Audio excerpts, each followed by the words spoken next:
This is a set of slides that's going to introduce you to the convolution integral.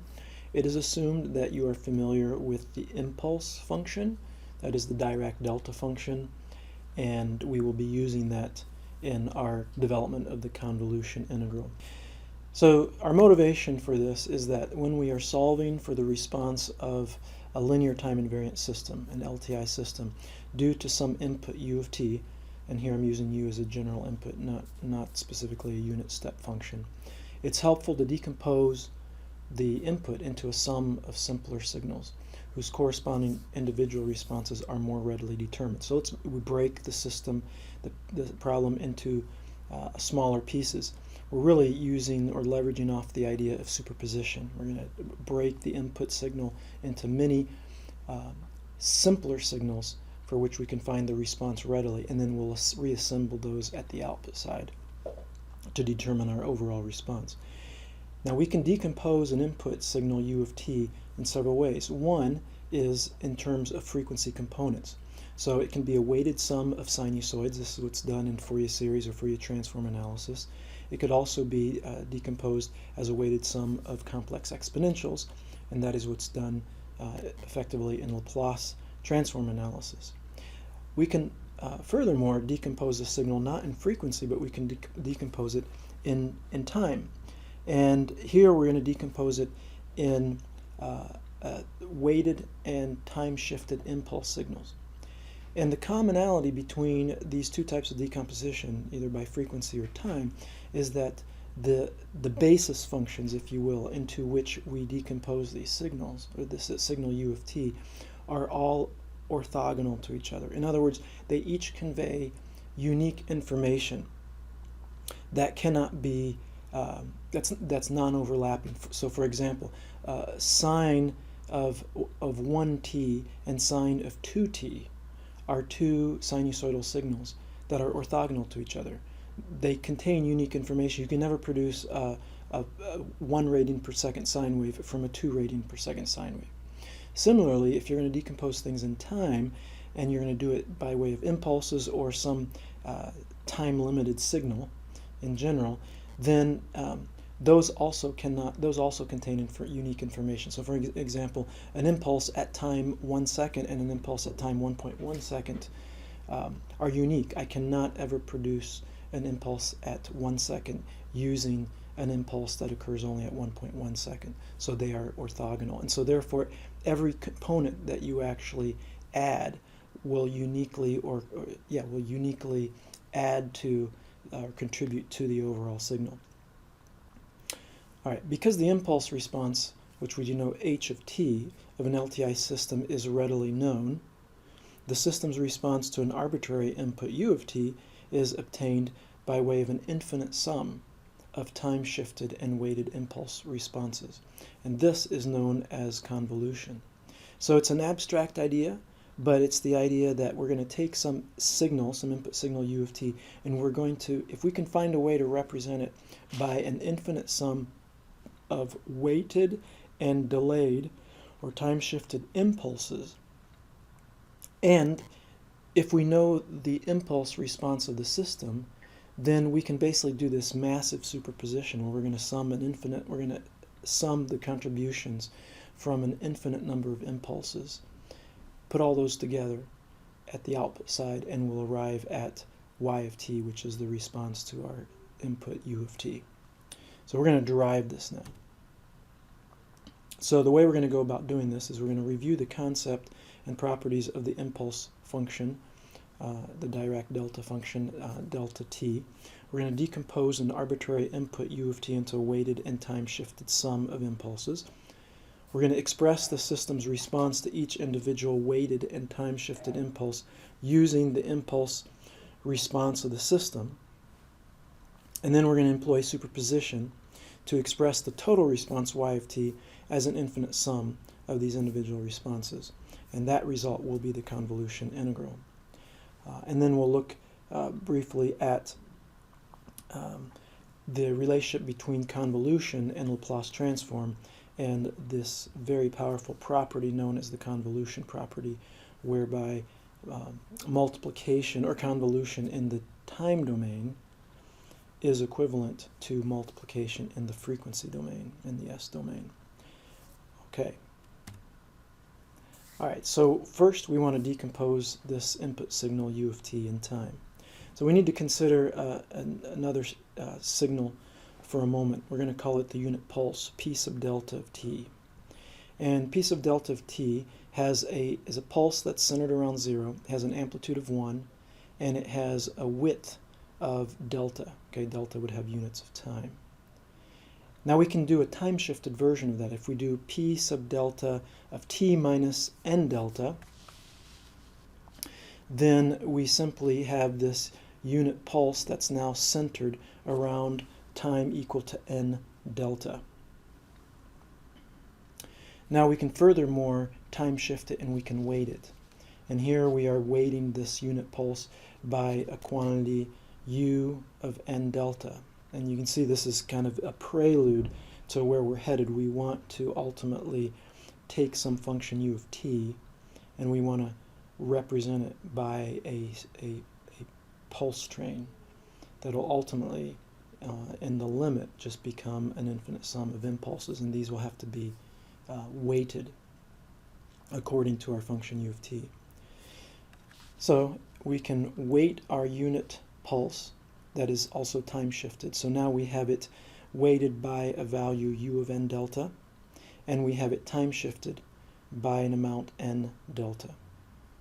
So now we're ready to actually express u of t as this sum of weighted and time shifted pulses. We're not doing impulses yet. We're just doing these unit pulses. So here it is. U of t is approximately, now it's approximate at this point, equal to what I'm calling u sub p of t. And this u sub p of t is defined as the infinite sum from n equal minus infinity to infinity of these unit pulses, p sub delta, that are time shifted by n times delta and that are weighted by the value of our input signal u at that discrete point in time, so at n delta, n times delta. On the right here you see in magenta the actual waveform u of t, and you see superimposed on that the u of p of t, which is this approximate signal. It only gets updated every delta time interval. Okay, so that's why it's an approximation. And so it actually equals to, it's equal to u of t only at one moment in time for each period delta. But what we can do is we can shorten that time delta. Okay, and that's what we're going to do now. So what we first need to do is we're going to rewrite our sum for u of, actually u p of t, I should say. And we're going to do a little trick here. We're going to pre-multiply our unit pulse, p sub delta, by 1 over delta, and we're going to post-multiply it by delta. So we haven't changed the overall summation. But now if we put brackets around this 1 over delta times our p sub delta function, what we arrive at is now a no longer unit, it's no longer a unit amplitude pulse, it's a unit area pulse. And this is a fundamental little change. So what happened is that the width remains delta, but now the height, instead of being 1, is 1 over delta. So our area is delta wide times 1 over delta high, and that gives us a unit area of 1. Now the overall sum hasn't been modified because we post-multiplied by delta. Okay, but this will allow us to take this limit of letting delta go to 0. And here's what happens. Let's consider for a moment just some function f of t. All right, and now we're going to sum f of t at discrete points in time, and those time points will be n times delta, delta being our delta of time, and n is our index of summation. And we're going to take our function and f, and we're going to multiply it by delta. We're going to sum that up. Okay, and in the limit that you let delta go to 0 for this infinite sum converges to the integral of f over time from minus infinity to plus infinity. So when delta goes to 0, n delta becomes the continuous variable tau.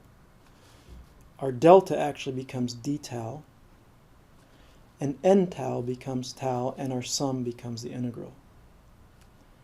Okay, so this results in UP converging to U of t, where U of p is now a weighted and time-shifted infinite sum of impulses. So the other thing that happens here, which I didn't point out yet, is that in this unit area pulse, the one that we produced by taking our p of delta and multiplying by 1 over delta, when in the limit that delta goes to 0, this actually becomes the impulse function, because the amplitude goes to infinity and the width goes to 0, and yet the area remains 1, and that is precisely what the Dirac delta, or the impulse function, is. So putting all that together, we arrive at this integral. What was an infinite sum now becomes this integral, which is the integral from minus infinity to infinity of u of tau times delta, the impulse function, of t minus tau d tau. And once we've taken the limit of del going to 0, this integral actually converges to u of t. So we have successfully expressed our input signal u of t as a weighted sum of time-shifted impulses. Now it takes an integral to do it, because it takes an infinite number of them.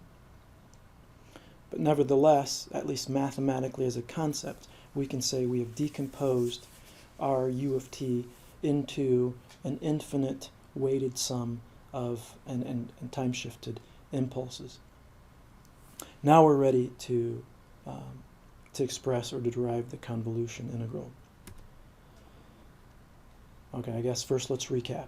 So we've shown that an integral u of t may be decomposed in time as a weighted and time-shifted infinite sum of impulses. And now, given what we know about the generalized function delta t, and that is, and so if you recall, if you've studied the impulse function before, the Dirac delta function, you know that it's actually described in terms of this integral, because we can't define the delta function.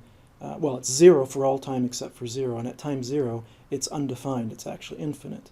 So the way that we actually define it is we say, if you take the integral of any function f of t times the Dirac delta function, and here we're using delta of t minus tau, then the result is that we get the function f of t evaluated at t naught. And the reason is that at the point in time where the delta function is not 0, in this case it's going to be at time t naught, although the amplitude is infinite and the width is in time is 0, the area is 1, and so what you get is you actually get the value of the function f of t back out.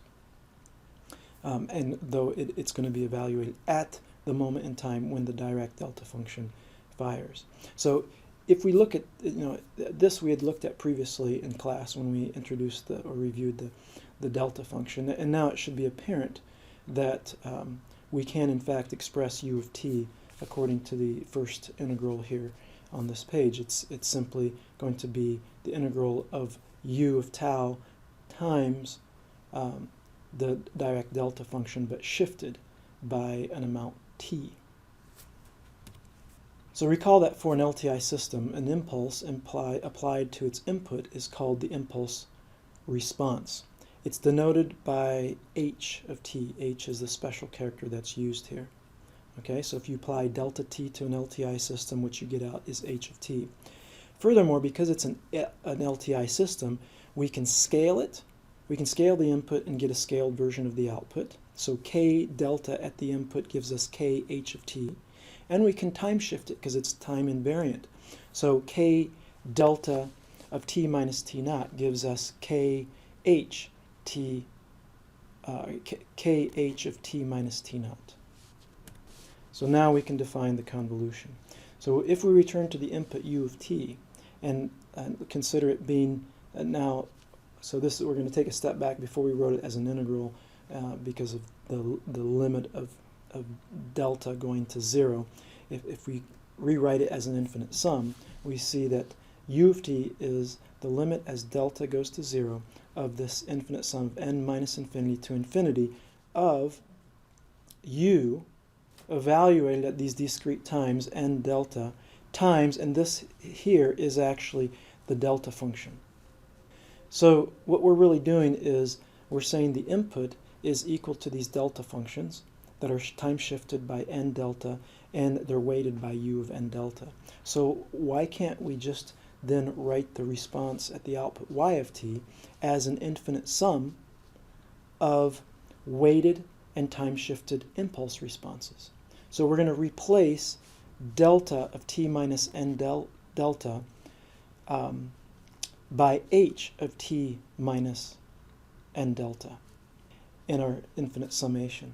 And now we're going to let our delta t here go to 0, which will result in this infinite sum becoming an integral. And this leads to our convolution integral, and that is that y of t is equal to the integral from minus infinity to infinity of our input u of tau times h, the impulse response of the system, at t minus tau d tau. And we denote convolution with this convolution operator, which is the asterisk or star. So y of t is equal to u of t star h of t. So here we have it. Y of t is equal to the integral of u of tau h of t minus tau d tau. And we can write that as h of t star u of t. But it turns out that the convolution integral can be shown pretty straightforwardly that it's commutative. So y is also equal to the convolution of u of t with h of t. Okay, here are a couple examples.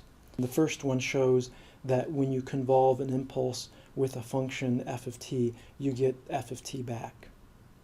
Okay, that should make some sense. The second case is example of where we're going to apply a unit step to a first order system. And we show, using convolution, that the response is actually this 1 minus e to the minus t over tau, which we would expect, but now we've shown it by way of convolution. It should be noted that, I go back here for a moment, that in the convolution integral, it is assumed that the system has 0 initial conditions. So using convolution by itself, you cannot solve for y of t of a system where the initial conditions of the system are not all 0. Now there's ways to extend this, but the basic form of the convolution integral gives you basically a 0 state response. Okay, and that's seen here in this example. There's no way for us to use the convolution integral exclusively if we were also going to stipulate that the system started out with y at time 0 equal to 2. Using the convolution integral, it's implied that the system is starting out at 0. Here's an animation.